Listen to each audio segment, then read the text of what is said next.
Work that she was sick with. Yeah, I was talking to her for a couple of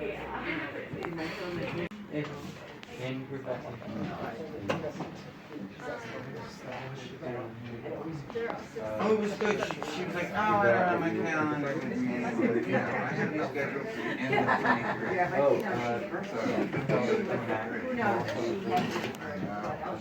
I think it would be winter. I think it's like December. I want to acknowledge the help from David Golden and Robert Coddington, the late Dave Richards of Nelson's estate, who did the editing work on these videos and really did amazing work to preserve them and make sure that we could all see them and just have this amazing window into another era. Thank you, Elias. Thank you, Spectacle, for having us. Who gets the chair? There's 2 chairs, so Well, Michael's the oldest. In the whole room. It started already. I just want to start by saying Nelson was kind of like that friend you had in college who smoked a lot of pot and talked a lot, but had brilliant insights and great, darling, I'm fine. I'm not. but had brilliant takes, very original takes on the world. He grew up with a lot of Southern charm. You can tell he was a gentleman, but he had an edge, and his big trick was always that he wasn't appreciated. And behind every stick, I think, is some truth. And I wish he was around to see how he is appreciated now, because he never anticipated this kind of thing. This was all before internet, before YouTube. When he shot us for these videos, literally, he would give us a copy of a VHS tape of the previous night, the next day, and we're the only ones who saw them. He never had screenings, and that's why we're all sort of unself-conscious and cutting up for the camera. We thought no one was going to see it. Years later, everyone's watching me making an idiot of myself in the village, and thank God I didn't say anything that horrible. Or I'd be canceled. I would like to add to that like, it's really hard for people to understand how you get Lady Bunny and RuPaul to ignore a camera.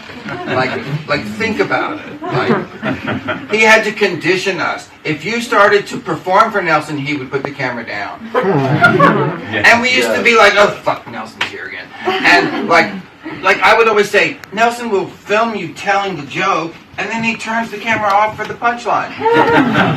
That was his way of saying, I'm not filming what you want. Okay, this isn't about you. Like, and to actually see us acting, I won't say normal, but not performing for the camera, it really is kind of a miracle of, like, that is the true miracle of what Nelson did. Well, he didn't want people pandering to his camera and play acting. Bill Cunningham, the famed late photographer, was the same way. If he smelled desperation, like, photograph me, he would turn his camera away. And that's why I say we were unself-conscious. We were cutting up for the camera, but he caught a kind of minutia of our lives. And you didn't really see him running around the nightclubs. There were a lot of videos of Nelson following me, RuPaul, Christina, Sylvia Miles, etc. around the clubs. And he didn't feel appreciated. And like when I worked at the Tunnel, we would have a budget of $1,000, and I would have a party once a week, and I always included him in the budget. But like, what's your name, Michael? What Michael was saying was that sometimes at the end of the night, he would just give you the tape. So there are tons of tapes out there that are not part of the, the Falls Library or what? I had no idea that was even, there's more. Yeah, totally. I have a ton of tapes.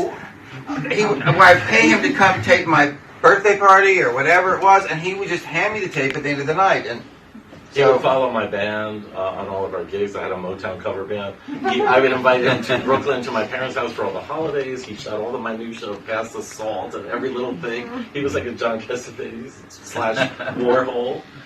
And I brought him to clubs. Yeah. Your band did a great version of Two of Hearts by Stacey Hugh. That was a great Stop.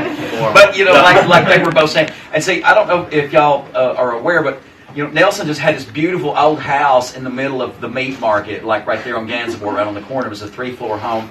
And so, you know, all of us lived in cracker boxes or just lived in shitty apartments, and we would go over there just to hang out. And sometimes, you know, he would film things just to show, okay, it's 5 o'clock in the morning, let's have some cocktails and some weed and watch, you know, the RuPaul show. Or before there was Delight, there was Shazork with Sister Dimension and Bunny and Dimitri. He'd take them. I think he takes some early Delight shows too, yeah. Mm-hmm. And just random people. And I don't think he... Like I said, I don't think he wasn't really in it to like, okay, in 30 years there's going to be the end. You know, he wasn't even thinking like that. It's just like, okay, because during that time, even though it was wild and fun and free, people were dropping like flies, especially in 1988. We were literally going to like 3 memorials a week in 88. 89, it seemed like we'd turned a corner and it slowed down for a second, but things were really, it was just really like party till you die, man, or just keep going. This could be, it could all be over. So it just reminds you of just how instant and how it could all be over. And, you know, and like you said, Nelson has tape. I remember this one tape I saw at Dick's house years ago, Dick Richards there in Atlanta, where Larry T and RuPaul and Lahoma and Bunny and all of them were all in a big fight, and Lahoma and Nelson was filming it, and they were all in a big fight, and they kept going, "Turn it off, Nelson, turn it off." And he wouldn't. And then years later, I'm like, yeah, thank God you didn't turn it off, because you could really see what their life was like, you know, just not out from the clubs or what, you know, just from rather their performance or whoever they are as a person in the clubs, you know. And he lived to document everything. And Floyd tells me now Nelson taped all of our phone conversations too. when they were moving out of that house, I went to the yard sale, and as a performance artist, drag queen, I was always looking for weird tapes and things, and so I bought a box of 12 cassette tapes, and it's audio conversation, and there's a lot of audio on that. There's one where he calls Michael, and Michael's like, "I can't talk right now. Lady sings the blues song." That's very neat. But I also want to just throw in, the dog's name is Blackout because Nelson found that dog in the blackout. Like, Nelson was walking around in the blackout and found this abandoned dog. Like 8 blackouts ago. 77, yes, yeah. And I think with taping the phone calls, I didn't think he really planned that so much. I don't know if y'all are old enough to remember them old answering machines where, you know, you'd be like, leave a message, and you pick up and it would just keep recording, so he'd just let it roll. No. There's one where Michael says, "Are you recording me?" And Nelson says, "Yes." This is my art. Some of the calls were like that. He says, "This is my art," and he also calls Michael and says, "Please come with me to the Javits Center. I want to buy a video camera." Yes. He had a clunky video camera, and I would bring him into all the clubs every night, whether it be Limelight, Area, Danceteria, and then eventually he got a more manageable camera. But they let him in. Nowadays, they would look at you from outer space if you had a camera. Because everyone has their phone. Yeah. Right. But they let him in because he was part of the cool crowd. And I think Nelson was a little shy, despite he's very garrulous and talkative. I think having the camera made him more popular, made him feel more confident in the club world. Are there any questions? I know, it's a Q&A, right? Yes.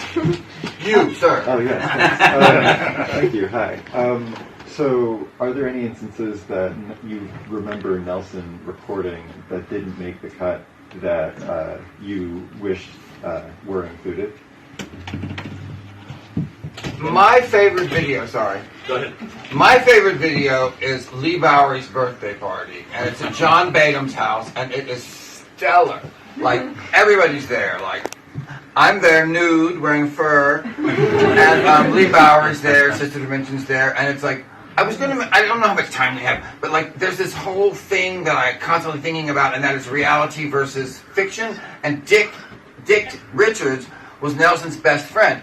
And Dick Richards in Atlanta had this thing called the American Music Show, and it was all fiction. It was all characters. It was Duffy Odom and DeAndre Peak and the Singing Peak Sisters, and it was this whole world of fiction. And I think that's one of the reasons why Nelson decided to do reality. You know, and it's like in that video of Lee Bowery's birthday party, there's another set of contemporary frenemies that did the same thing, and it was Tom Rubnitz and Charles Atlas, who I put in the same sort of league, because Charles Atlas was doing Hail the New Puritan and the Michael Clarke documentaries, and Tom Rubnitz was doing Pickle Surprise and Sugar Sugar. So they were like, you do fiction, I'll do reality. So There was one in Atlanta where we're all hanging out to Dick Richards' house. RuPaul's kind of mellowing out. I think she's on pot. And Albert's kind of obviously having some action with Trade. Have you seen this one? Albert is the one who was in the front seat of the convertible, and he was also the one walking And I'm around. going like, crazy with jealousy. And again, it's like I'm making jokes, but I'm really upset because I wasn't in love with either Albert or Trade, but Albert was there as my guest, and I was like, all he cares about is Trade for this whole trip. But the other videos that I love, there's one called "A Couple of White Chicks Sitting Around Talking," which I scripted, and it's me and Albert wearing 100 outfits and doing the scripted craziness through the World Trade Center at that time. More questions. More questions. Yes. Yes. So when he died on the 4th of July, nobody knew the last time that everybody saw him. Of course. Yeah, no one knew. Of course. He's kind of amazing. Here comes Nelson. I was just putting on some makeup, but putting on some clothes. Y'all ready? Mike and Steve are here. Who's here? Oh, hey, now. Hey, Ronson. How you doing? Hey, RuPaul, you're not ready? Hi.